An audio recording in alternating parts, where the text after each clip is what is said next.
This episode is brought to you by the Command Presence Leadership Institute. Find out more by visiting commandpresence.net.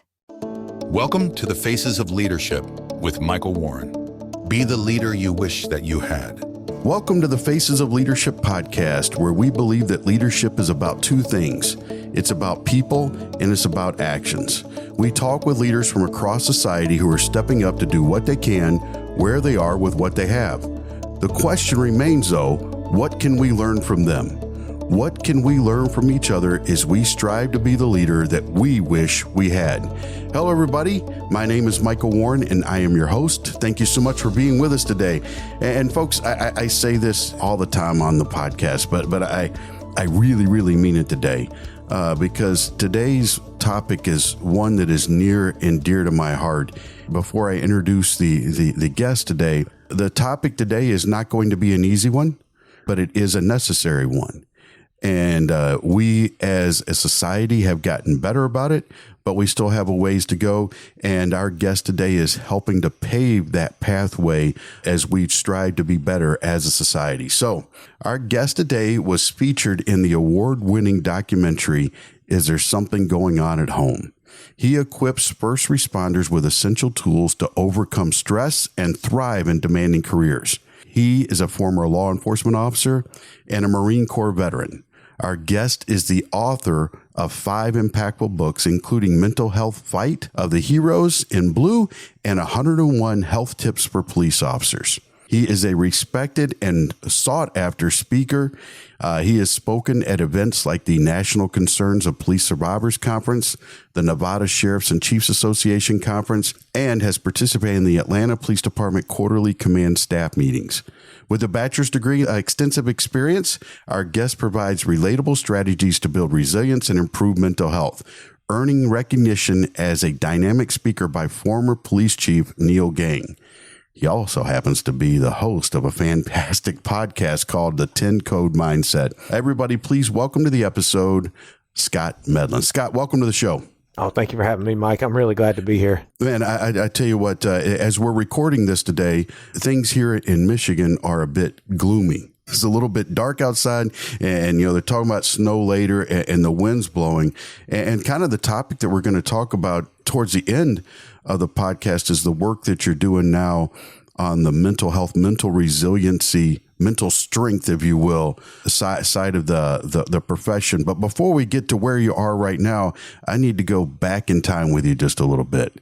All right. Yeah. So let's take this trip. And you know what, buddy? I don't know about you, but as we start looking at the past, it's getting farther and farther away. You know what I mean? Jeez, I mean, 100%, yeah. you start doing the math, and I run out of fingers when I'm trying to calculate how long ago certain things were. So I guess we'll start off with, why Marine Corps? What was it about the Marine Corps that said, you know what, that's an organization that I want to be a part of? I was 15 years old, I believe, and I was doing backyard outdoor work for a retired Marine Corps colonel. And he just hired me for the day to help him and his wife out at the house. And of course, he gave me the question, son, have you ever thought about what you're going to do with your future? And I didn't know. I said, yeah, I mean, I've thought about the Army. And he said, let me stop you right there. And he gave me a spiel about the Marines. He did 28 years in the Marines, almost pinned on general, but he got out for family reasons. Anyway, I was really impressed with this man. And not to say that I haven't been impressed with other people from other branches, but it was just what he had to say about the Marines that resonated with me. And then one of my favorite teachers in high school, who happened to be a neighbor that I looked up to while I was growing up as well, because his son and I were good friends as kids. He was my U.S. history teacher in 11th grade. He not only had the Marine Corps recruiter come in, but also he was a former Navy corpsman in Vietnam. And so it was just like the right people were influencing me in the right ways. And I'm not mad at the recruiter. Some people get mad at their recruiters.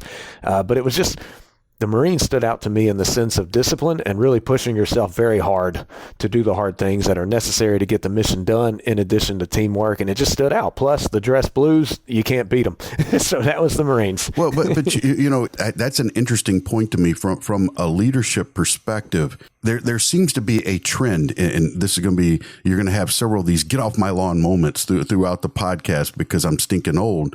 But it's ironic to me that what drew you to the Marine Corps, at least in part, were the high standards. It wasn't that it was going to be easy to do. And I think that in society, sometimes we think in order to entice people into our workplaces, no matter what the profession is, we have to look for ways to make the job easier or lower standards. And I don't think that's the case. Oh, yeah. No, and we can't have that. We have to have the mentality of this is going to be difficult, but this is going to pay off in the long run. And it goes against, and this is what I've had to learn the last 5 years throughout a lot of research when it comes to mental health and personal development and resilience and all this kind of stuff. Like, we are innately wired as humans in a way where we run from pain and we seek pleasure. Needless to say, there was a lot of pain in the Marines initially, but it led to lasting good results. So absolutely, the high standards and just the ability to challenge people, but also you get into a unit and there's leadership challenges, there's teamwork challenges. It's an ever evolving process, but it's worth the effort to put in to make things better. Well, so I'm going to ask your personal experience. What you talked about, the pain portion. I mean, goodness knows that the Marine Corps boot camp is known for the pain that is induced. So what was it that kept you going during those periods right there? I mean, was there ever a time where you say, you know, that colonel, he and I need to have a talk? Because this, you know what I'm saying? What was it that kept you driving forward, even though it was a difficult process that you were involved in? Well, one, the colonel, in addition to other people, told me if you want it bad enough, they're not going to be able to take it away from you, like the title, earning the title of U.S. Marine. But also, what's your reason for going in? Don't worry about the how. They'll show you how, but who are you as a person? And the willingness to just keep moving forward, but also that forward-thinking vision. And that can really hold a lot of people back when it comes to mental health and other kind of stuff like this, even in advancing in their career, where they don't feel really compelled towards the future. And they're just kind of the here and now in survival mode, where I was just thinking the future, like, if I do this, I know they can't deny me the title. I know eventually when I work in Marines, they can't deny me eventually, you know, working my way up to sergeant. And I know if I take care of other Marines, they can't deny us, that we're going to form that bond as Marine Corps brother and sisters, that kind of thing. One of my favorite books, period, but certainly one of my favorite books when it comes to resilience is the book Resilience by Eric Greitens.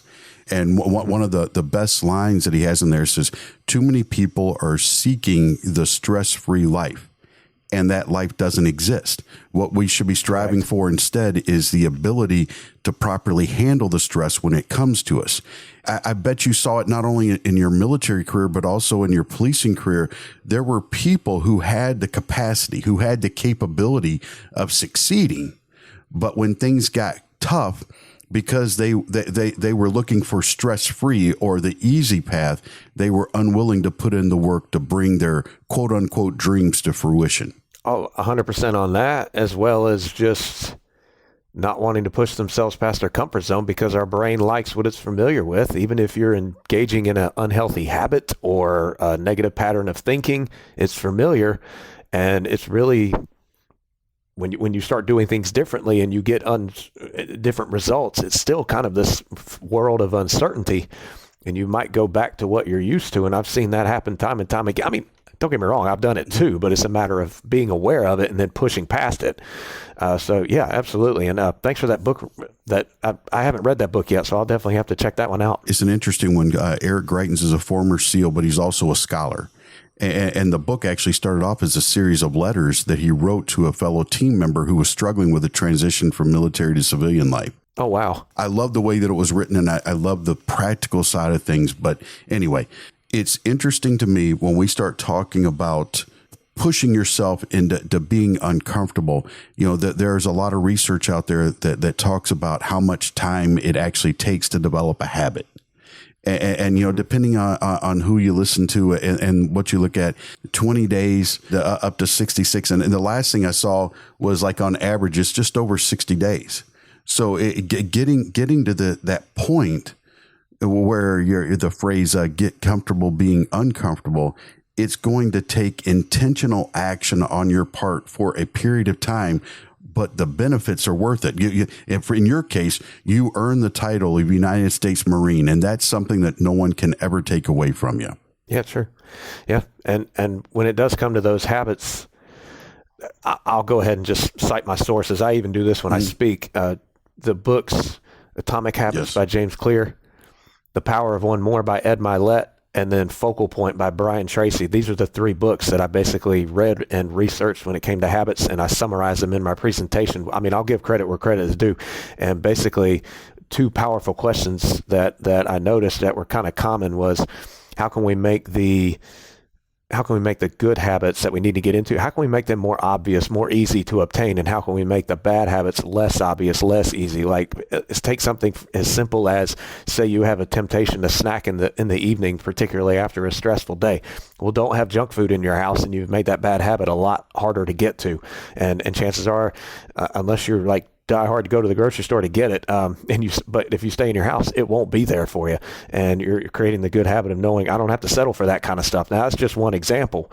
But when it does come to habits, what can you do to make the good habits more accessible, more easy? And like I said, the bad ones, less obvious, less easy, in addition to understanding what triggers your habits. Because just like in law enforcement, when it comes to training, you know the saying, when crap hits the fan, when crisis occurs, you'll never rise to your expectations. You'll sink to the level of your training. So when life gets stressful, you're going to sink to your habits, not rise to your expectations. Therefore, it is very important to work on habits. Those are all fantastic books right there. I'm a huge James Clear fan. In fact, he has a weekly newsletter blog that he sends out for free. So our listeners, they can afford it. JamesClear.com. You can sign up for that fantastic thing. I also enjoyed the book, The Power of Habit by Charles Duhigg. Okay. I've heard of that. That's another good one too. But it's when we're trying to make a fundamental change, because no matter how in shape you were before you joined the Marine Corps, no matter what your mindset was, you were transitioning from the former you into the Marine you. And it really comes about by putting up roadblocks for those bad habits and trying to smooth the pathway for the good things, the good habits you were trying to do. And the Marine Corps is very good about helping you along that way. But how would you describe yourself once you made the transition? How would you describe Scott the Marine? What was he like? I started out really confused about certain things like my job and just what to expect and stuff like that. But it's all a learning process. The one thing that really struck me was, okay, I just made it through one of the toughest boot camps in the United States military. I can do things when I set my mind to them, but also discipline is a lot like, I remember they had us say it so many times in boot camp, I can still say it to this day. Discipline is the instant willingness and obedience to all orders and self-reliance and teamwork. I mean, that's how much we had to say it during boot camp, but I embraced that, and I've really started to, from that point on, value the power of discipline. And I know there's been tons of books written about discipline, but that's what I got out of the Marines, a lot of. But in addition, and I had to learn this the hard way through certain experiences and learning how to communicate and get along with all kinds of people, it was the sense of teamwork where it's really not about you. And I know whenever we're teens and we're early, young adults, it's not that you're selfish, but it's just, you can be about you, like and you feel unstoppable. It's like, wait, you need the right people and you need good leaders in your life and mentors. And I learned a lot about that in the Marines as well. Well, you said you kind of started off confused as far as your job and your role. Who helped you along the way to figure out, hey, this is what's expected of me, and these are the standards that I have to meet. Who helped you along that path?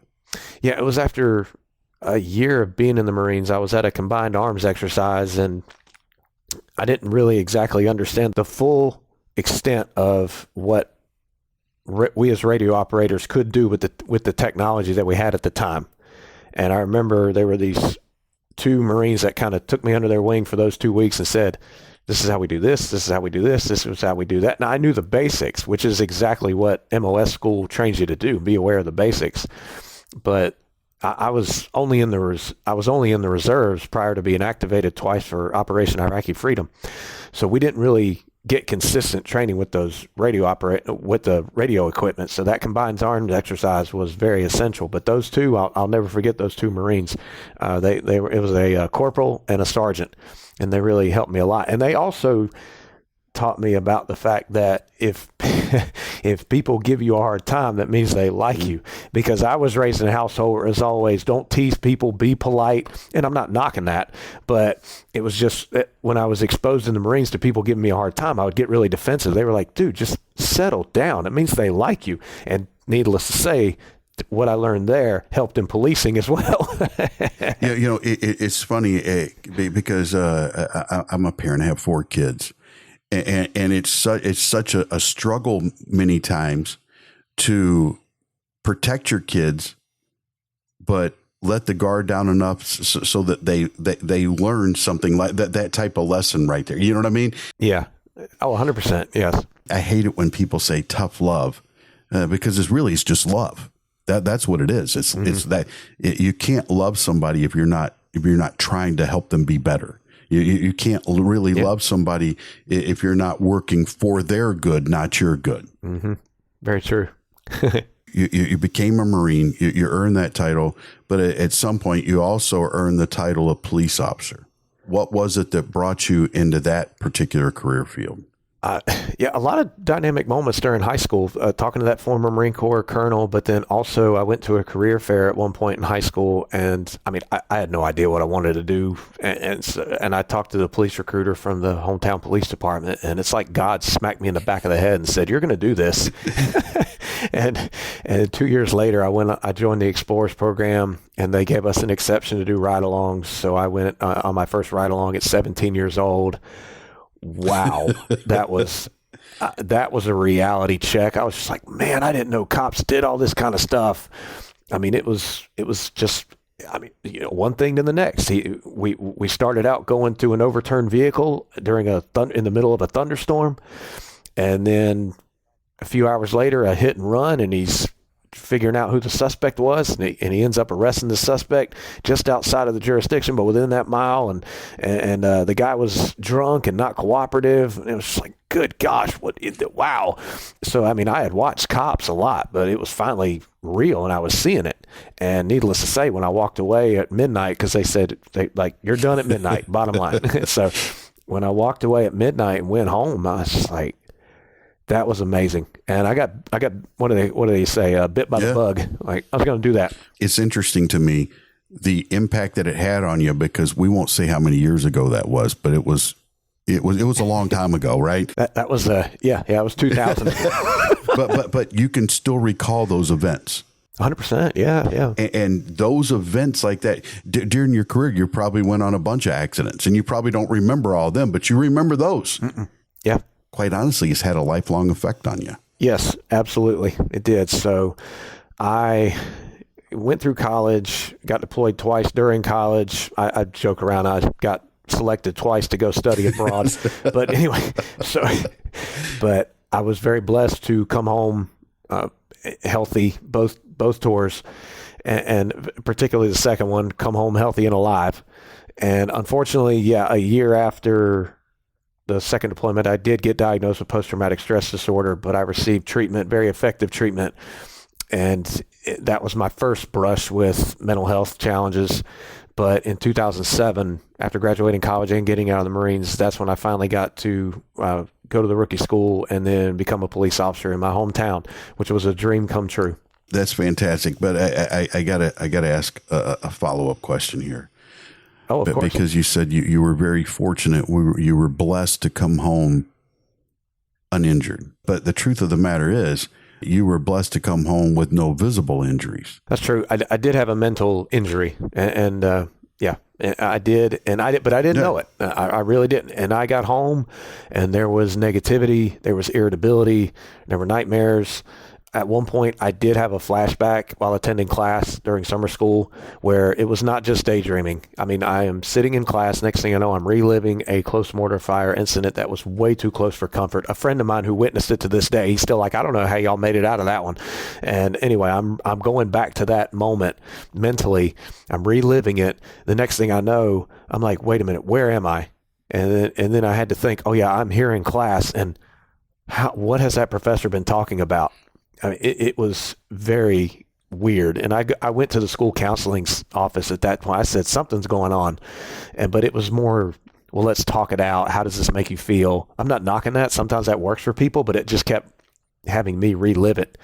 So a year after my family and I were just drifting apart, my parents, I was just so negative towards them because how dare they question how I am? They can't relate to what I went through and what I've been through. That was my attitude, and I thought I was fine, and everybody else was the problem because they couldn't relate.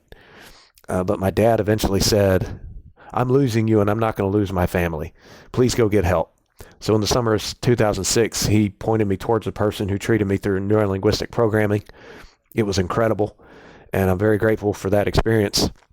I mean, I'm not happy that I got the mental injury, but I'm blessed that I received very good care from someone who still cares and is there for me to this day. That was all prior to policing. Was that your first real encounter with the mental health side of things? Yeah, that was. For those who don't have any real understanding of PTSD, would it be accurate to say that when you have an incident like you did, you're not remembering it, you're actually reliving it? It's visceral. It's a difference between, you said you used to watch cops, right? It's a difference between watching cops and being in the patrol car going to the call. Would that be accurate? Yes. And what's amazing about neurolinguistic programming was that the doctor was able to get me to essentially reprogram my brain. So when I did think about that close mortar fire incident, in addition to some other things, I saw it as a third person point of view, not as first person, like a video game where I'm actively in it.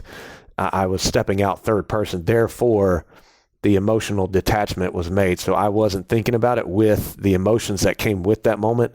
Therefore, essentially, my brain was not thinking we were still in it. That's what people fail to understand. Like if you've been through something traumatic or something really upsetting, negative emotions really can take a hold of us. I mean, we're just wired for negative. I mean, your brain is not designed to make you happy. It's designed to focus on the negative, all in an effort to protect you, to help you survive. And I didn't know this, and I wish I'd have known this when I got into the military, when I got into policing. But anyway, it's just amazing how if you're thinking about a traumatic incident, first person, you're firing off stress hormones because your brain doesn't know the difference between a memory and as if the event were still occurring. And therefore, that can lead to some long-term damage because you're basically going to start to take on a personality based on these negative emotions you face. And your personality, how you act, how you believe, all of a sudden turns into your actions, which leads to results you have in life. We could talk about that in and of itself all day. Yeah, but you said something there. You said, I wish I would have known about this beforehand. And so what would knowing about it beforehand, how would that have helped you along the way? I think it would have helped me get out of my own way, and I wouldn't have been making excuses in a state of denial where it was, well, everybody else is the problem. How dare they question me? They don't know what I've been through. It was only until my dad, who I love dearly, said, "I'm losing you." And I was like, wow, something's going on. And oftentimes the invisible injury that we talked about, we see the symptoms, but we don't see them ourselves. It's seen by those that we love, those that we work with. You at least listened. Tragically, there are a lot of people who don't, and that downward spiral continues. And oftentimes there are tragic results. Yes, there are. And it would have only gotten worse for me and my brother. I mean, he and I were in Iraq at the same time, and he went through some close incidents where he was feeling severe post-traumatic stress symptoms because of that. So, and many others. It's tough because then you have that stigma associated with it, to which some say it's not there anymore. It's there. It is there, particularly in law enforcement and other first responder work. It is there, and we've got to move past that as well. Would it be safe to say that the stigma that you're talking about is that if you have those issues, you're weak. It's a weakness. It's an inability to deal. It's an inability to grind, when what it really is a natural reaction by the brain that has to be programmed. And it's about helping the brain put things into proper context, isn't it? It's about, you know what I mean? No, you're not still there. It's something that happened to you. It's in the past, but it's not happening to you now. Right. That and the fact that within the law enforcement culture in particular, unfortunately, there's still the concern that if I say something, my job's on the line. Mm-hmm. So let me just keep this buried. Meanwhile, the symptoms only get worse, and your job could be on the line because you react out of negative emotions that you've experienced over and over and over again because of a past traumatic event, and they're negatively affecting your future. So I say get help, because if you get the help, then you're decreasing your chances of eventually something else affecting your career. And the last thing someone needs to say is, well, I'll be fine, or I am fine, or it won't happen to me. We can't be that way. I think it's important to point out here, these types of injuries aren't restricted to first responders and to the military, although they occur more frequently there. Anybody that's exposed to a traumatic event can suffer these injuries right here. I'm that guy that thought you could tough those things out and be okay. But grit in this particular domain, in my opinion, is the recognition that there's a problem and then the willingness to go and do what is necessary to fix it. And that means going and talking to somebody and getting professional help. And I think that's where, no matter what profession we're in, I think that's the view that we need to take with it. That's the view we need to take with it. And in my opinion, no cop would argue that when they go up to a car on a traffic stop, particularly at night, they're going to bring the equipment necessary, their gun, their radio, their flashlight up to that car. They're not going to say, oh, shoot, I need to see in this car, or there's a threat, let me go back and get my equipment. We need to have the same approach when it comes to taking care of what's between the ears.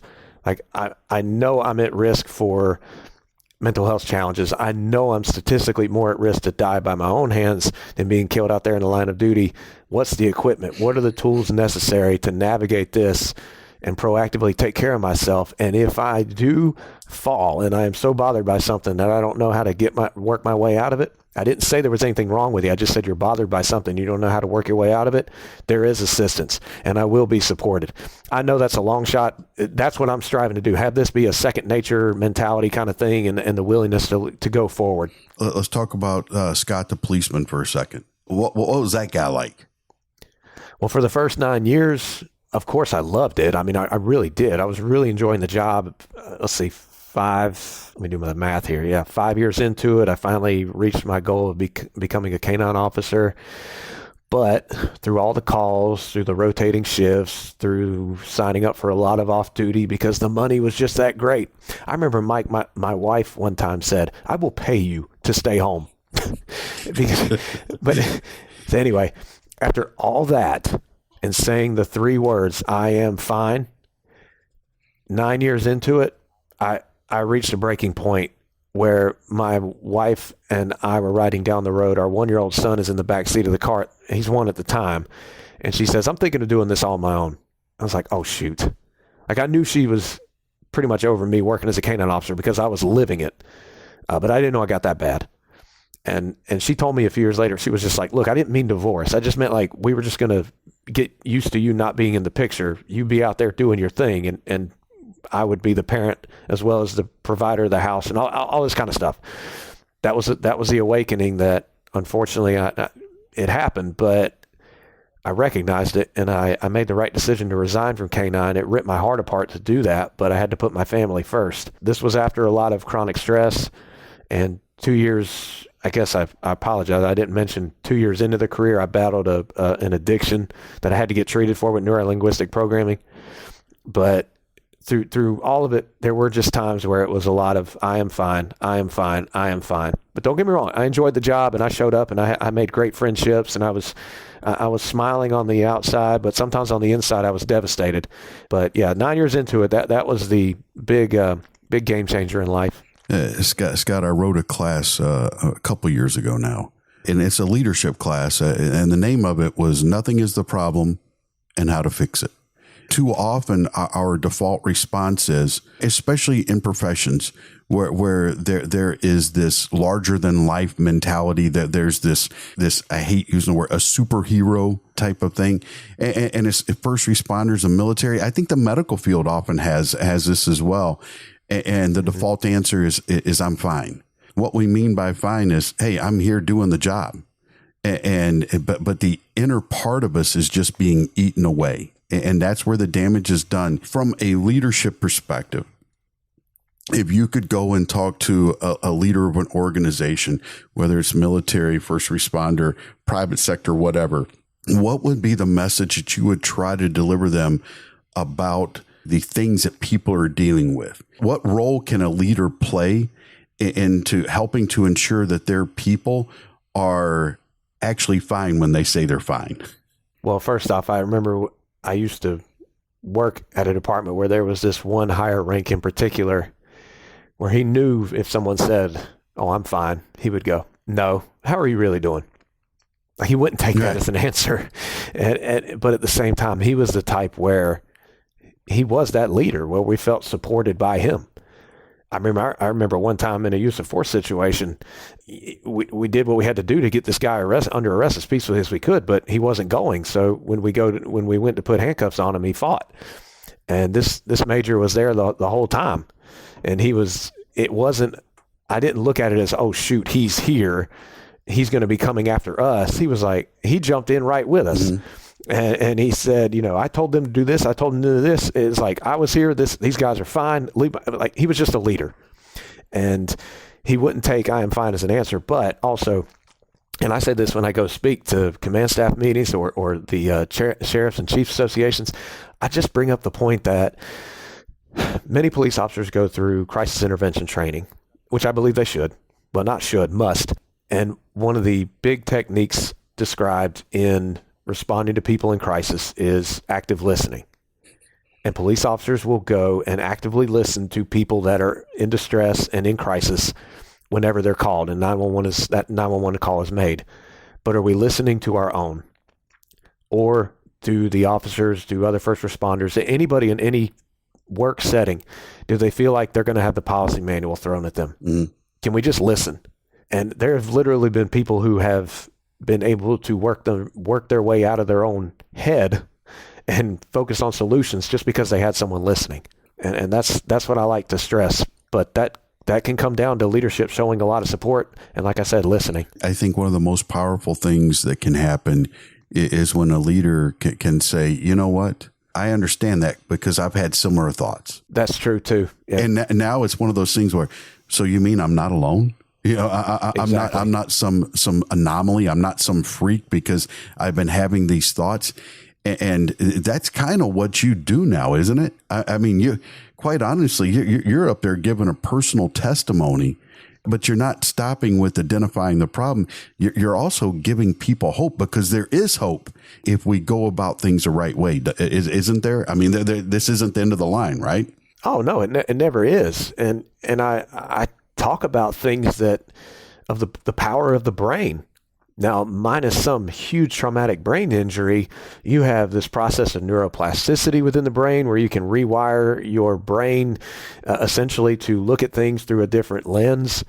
And I thought this stuff was bogus, but it's not. And I mean, heck, our brain even has a filter where whatever you seek as most important to you, literally your brain goes to work picking up sensory pieces of information to help you focus on that thing.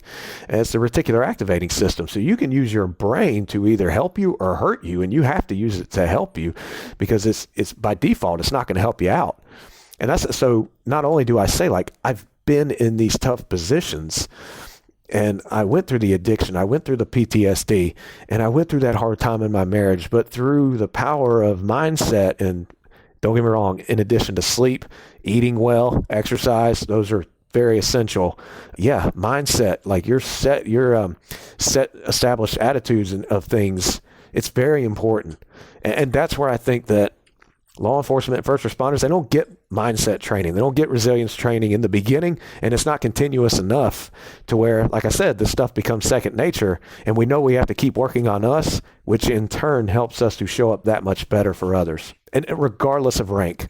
From a leadership perspective, again, I think one of the most powerful things that a leader can do is to model the development of mindsets and to admit struggles and to say, hey, here's some things that work for me. They may not work for you, but let's work together and find a way that we can find something that does work for you. Yeah, 100%. And we're not going to focus on the problem, because if we focus on the problem, we're only going to get more of the problem. We really have to be solution based. I can't stand it whenever people say the cliche, and please understand, I know that sounds harsh, but we have to move past the sayings of it's okay to not be okay. All right. Well, okay. Can you elaborate more on that? Like, okay, it's okay to not be okay, but how can we get well? Yep. and when life hits us again, how can we continue to get even better? That kind of thing. Let's focus on solutions, and they're out there. And what you just said right there, I think it's important to point out again on the military. PTSD is almost always related to a single event. There's a single event, where in law enforcement, it's almost always cumulative. It's not one thing, it's all of them. To me, the mental health on the first responder side, and quite honestly, it probably would be healthy for society as a whole if we looked at our mental health as a vehicle. And we take our vehicle in, or we should be taking our vehicle in on a regular basis to have the tires rotated and have the pressure checked and have the oil changed and put on new windshield wipers, because new windshield wipers, you get a new perspective on things. And I think if we did these things on a regular basis, that doesn't mean that something's wrong. It means we're trying to prevent things from becoming wrong. Yeah. And fixing things whenever you are bothered by something. And just like you said, nothing's wrong. There's nothing wrong with you. Natural reactions happen. You're just bothered by something, and sometimes we need that professional assistance to work our way out of it. And nobody should be ashamed of that at all. And that's one thing I did, particularly to myself, whenever I was going through, I didn't take leadership for me whenever I was battling that addiction. I just shamed myself. How dare this happen to me? Why is this happening to me? And, it was really bad, because I just felt like something was wrong with me, rather than just feeling bad about what I was doing and understanding I was bothered by something. Yep. Now, I've never met your wife, but everything I've heard, through your podcast and video clips that you post online, dude, she's got to be a saint. She is. She is. And she demonstrates it in the documentary, Is There Something Going On at Home? I have heard from people who have reached out to me. They just said, man, your wife was awesome. And I'm like, well, I could have told you that, but I'm glad you saw it and agree.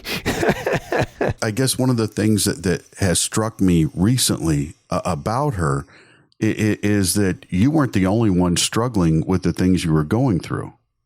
She was struggling with the things that you were going through. Yes. I think, again, and this is society as a whole, I think that we have to look at this thing holistically. It's not just you, it's your support group. It's your parents, it's your kids if they're older and that type of thing. When we make it the norm for people to be trying to stay on track, I think as a society, we get stronger instead of just success stories here and there, just that type of thing.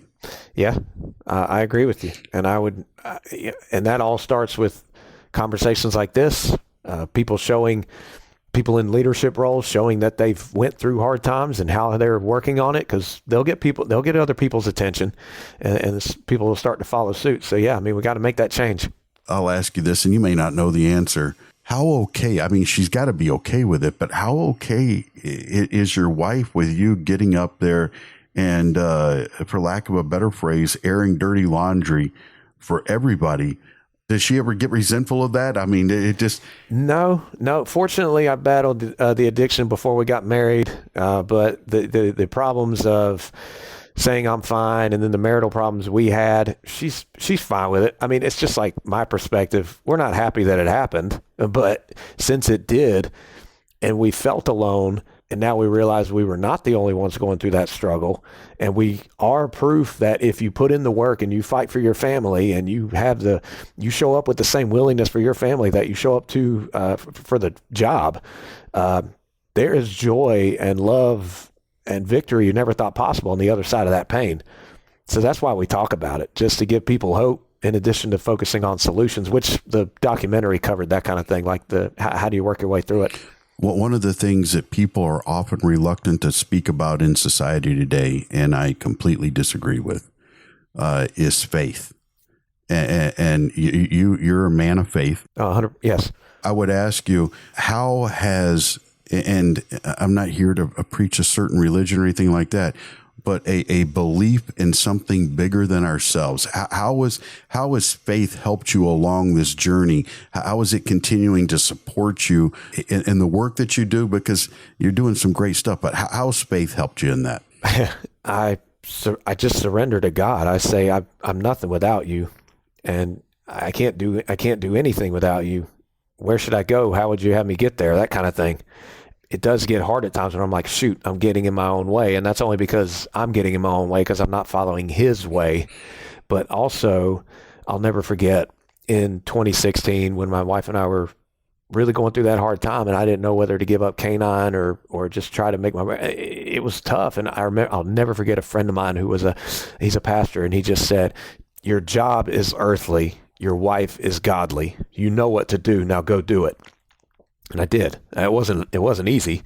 And unfortunately, I did battle resentment, but that's when I realized once again, oh, shoot, I have harbored this resentment. And I confessed that and just asked for continued guidance. In my opinion, or based on my faith, we people are imperfect. God is perfect. So why are we going to try to rely on us? No, we can't. We're imperfect. We got to rely on the perfect one. I love that right there.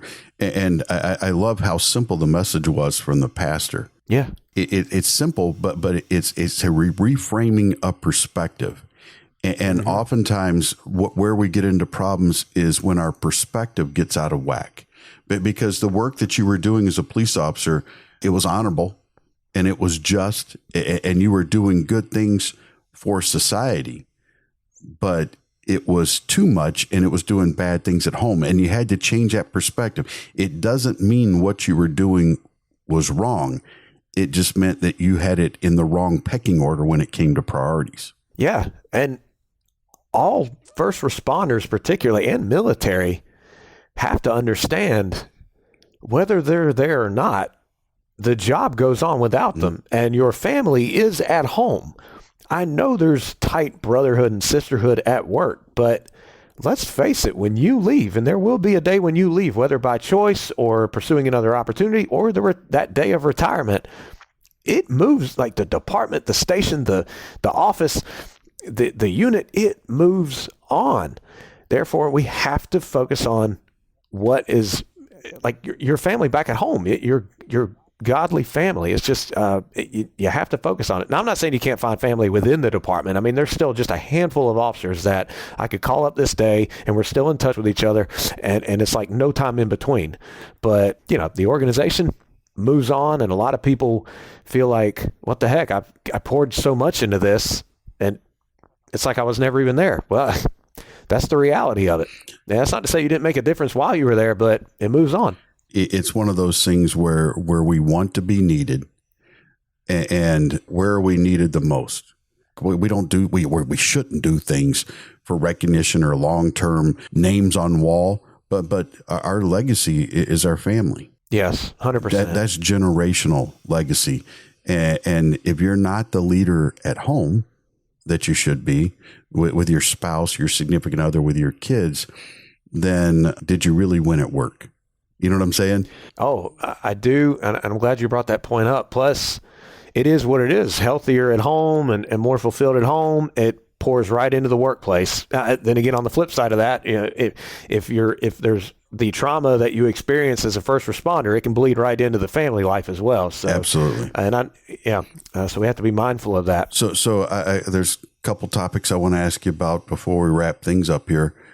Number one, tell me about the work you're doing now. We kind of alluded to it a little bit at the beginning, but give me an overview of what it is your mission is now.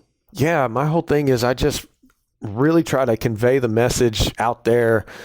I've been blessed to do it from coast to coast, and all places of the country, speaking to first responders, probation, mental health professionals, all just the mentality to rise and prevail, because it sounds intimidating, but we've got to get out of this survival mentality, like surviving the career, surviving life, surviving the task at hand. No. There's meaning to everything, even the hard times. So if we give meaning to them, and then we realize that meaning, we're like, you know what, I can become stronger because particularly of the hard times, and then use that pain to move forward and continue to offer value, whether you're in law enforcement or not.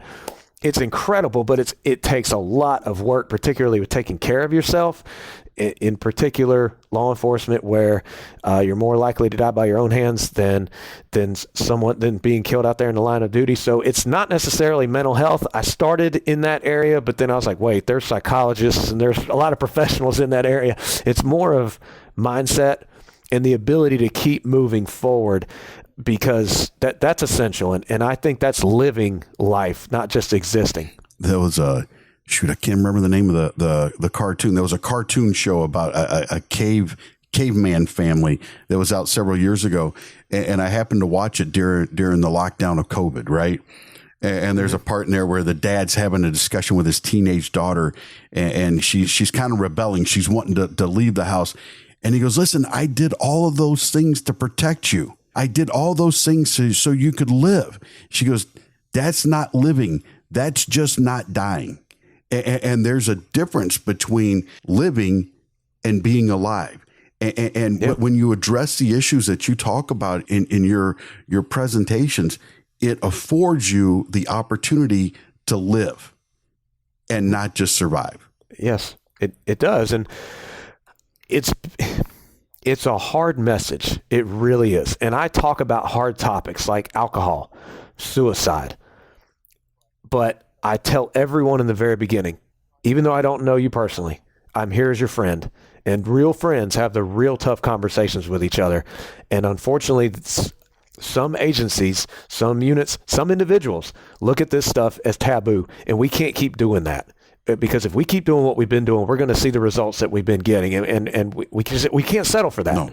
No. But in addition to speaking on it, I have a podcast, I have a YouTube channel, and I have written books, and it's been well received by more than I thought. Well, and sometimes I go speak and I look at someone in the crowd. I'm like, man, they are hating me right now. And then they come up afterwards. They're like, man, thank you so much for talking about that. I'm like, wow, your face sure said a different story. But I am obviously not good at reading body language, because I was completely off there. That's why I don't play poker, because I'm terrible at this stuff. Right. The book writing process, did that help you? As part of your healing, your ongoing healing, your wellness, did that help you in that? Yes, and it still does, because I'm able to dive more into. It's just like, let me make a point right quick. In law enforcement, in particular, just speaking from experience, and the Marines, we all know that you just can't attend one training class on a certain topic and then you're a master at it. Like, there has to be continuous training and continuous learning when it comes to mental health, resilience, post-traumatic growth, and personal development. There is so much to learn. So it's not only an opportunity to learn, but yes, through the hardships that I went through, the lessons I had to learn the hard way, in addition to these hours upon research that I've done, writing is definitely therapeutic. And I'm in the process of writing a new book now, and it's just more about stress management and stuff like that. It's therapeutic to get whatever's cluttering up the mind, get it on paper as well. And it's been a huge process, but it's also been just that one thing. It's like when I talked about in the beginning with the Marines and discipline, it's like, I never thought I'd write a book. I never did, but you'd be surprised when you just put some discipline into things. The human mind it rewires itself, and all of a sudden things that seemed impossible, you start to envision them, and they become possible through the right action. My experience has been when I go to write things, that it brings a clarity that I don't think I would have experienced otherwise. Clarity is crucial.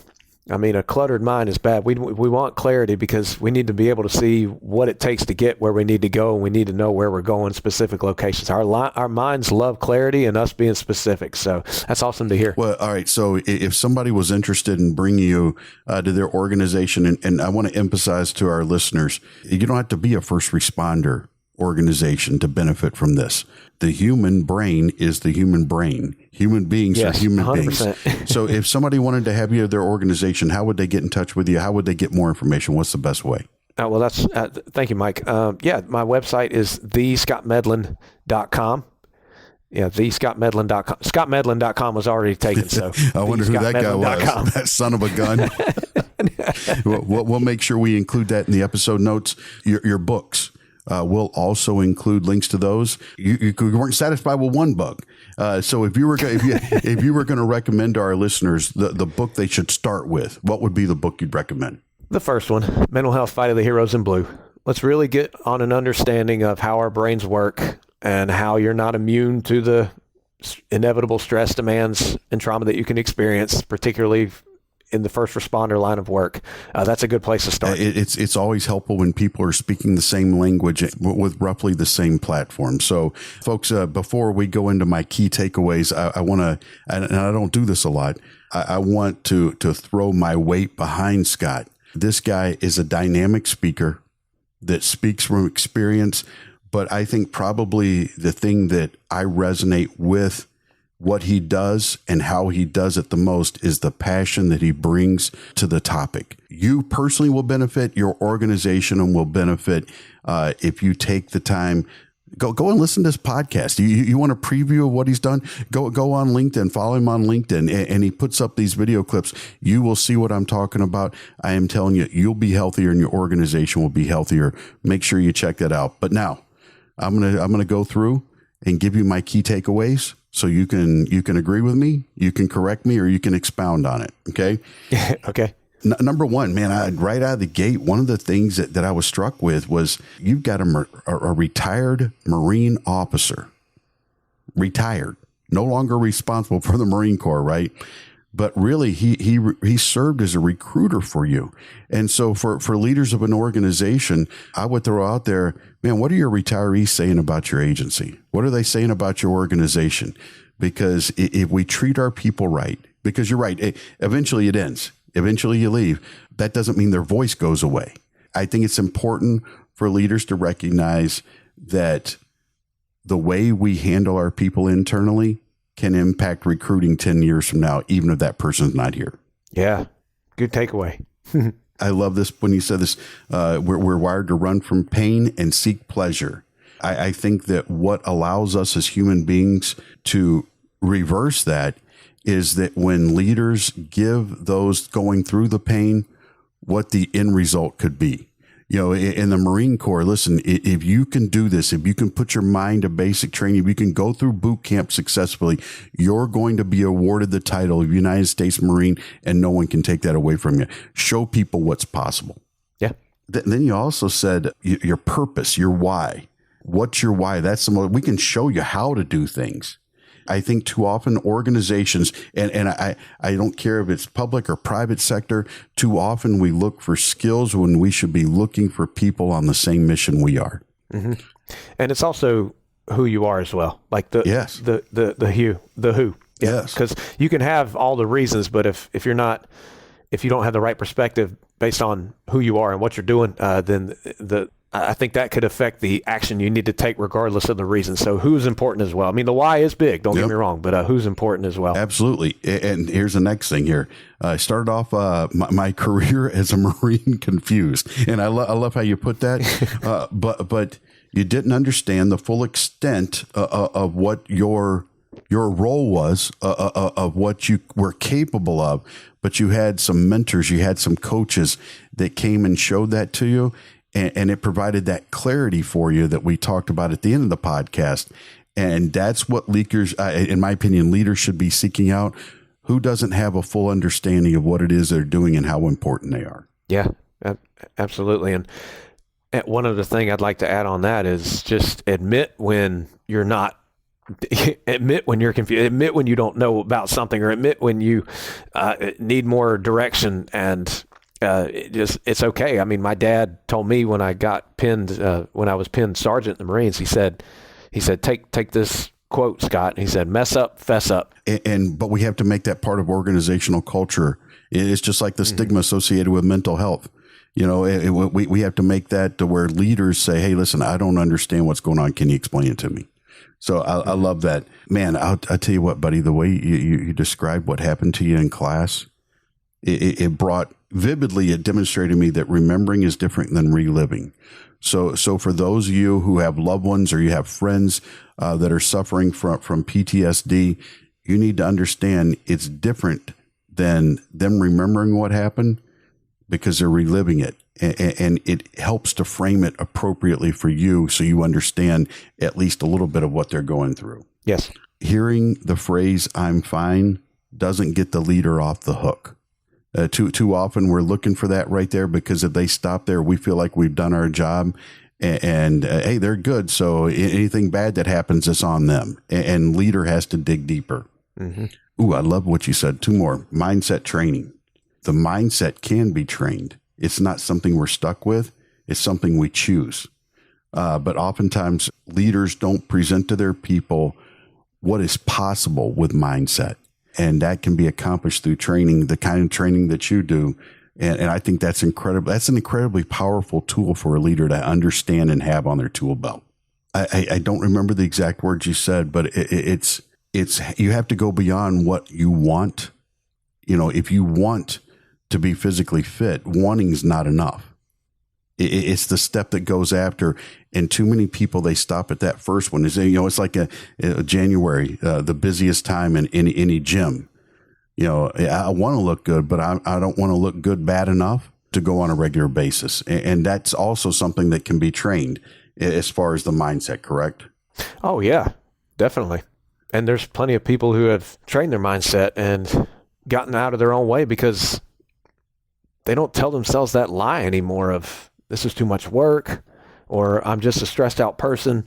I wasn't made to be this way. Those are all phrases, like our language really affects us. Words matter. This is stuff I talk about as well. Yeah, words definitely matter. And if whatever you tell yourself, you're going to start believing.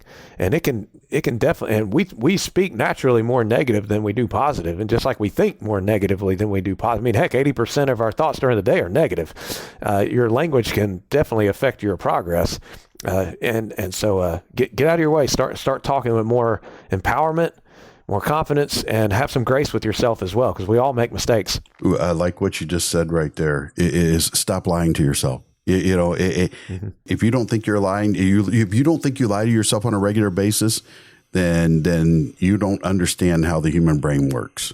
Yeah. So Scott, man, I can't tell you how much I appreciate you for coming on today. The work that you're doing matters. You matter, and I appreciate you, my brother. Well, thank you so much. And I'd never thought that when I was sitting in your dynamic encounters between police and citizens class around 2018, 2019, I never thought I'd be on a podcast with you 5 years later. You haven't aged, but I certainly have. So, oh, man. Hey, but for our listeners, man, thank you so much for joining us today. If you folks enjoyed the episode, and we certainly hope that you did, be sure to follow the podcast on your favorite podcast provider. You can also find this episode and all our previous episodes on our website at commandpresence.net/podcast. Also, be sure to check us out over on LinkedIn. And we're also on YouTube. We're an audio podcast, so you're not going to have to look at this Shrek-looking head, but we do have all our episodes posted over there. Go over there, check, and as the YouTube influencers like to say, please hit the subscribe button. And as you go throughout the week, folks, please remember, be the leader you wish you had.